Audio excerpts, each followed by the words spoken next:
Bonjour, dans cette vidéo, on va traiter de la deuxième partie de notre cours, l'étalement urbain et ses conséquences. On le verra, conséquences sur les habitants et sur l'espace. Alors pour ça, on va repartir de Toulouse, de l'exemple de Toulouse.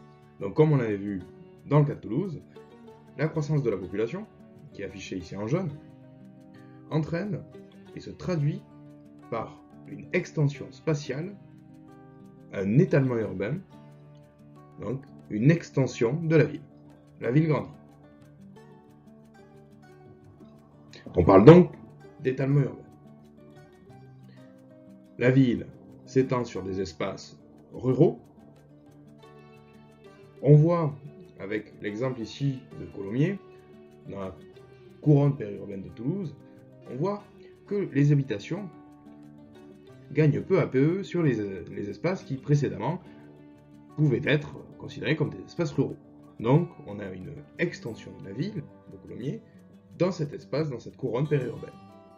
Donc on a un phénomène de périurbanisation.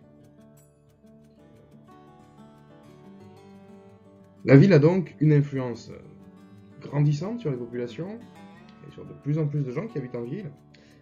Cette influence, elle se traduit par la multiplication des trajets quotidiens. C'est ce qu'on appelle les mobilités pendulaires. Les trajets quotidiens que vous avez ici sur la carte en bleu ciel, en fait, c'est ce qu'on appelle donc des mobilités pendulaires. Pourquoi ? Parce que les gens partent de leur domicile pour aller à leur travail, puis reviennent à leur domicile. D'où le terme de mobilité pendulaire. Ces mobilités, ces déplacements sont effectués principalement en voiture, ce qui n'est pas sans poser un certain nombre de problèmes, dont les bouchons, mais également la pollution, etc. Pourquoi est-ce que les habitants se déplacent principalement en voiture ? Parce qu'ils habitent de plus en plus loin des centres-villes qui concentrent souvent la plupart des emplois.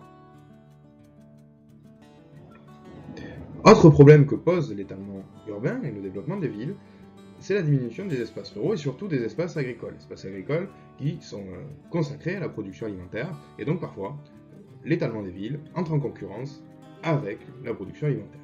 Mais ça, c'est une autre histoire. Donc je vous remercie pour votre attention et à bientôt.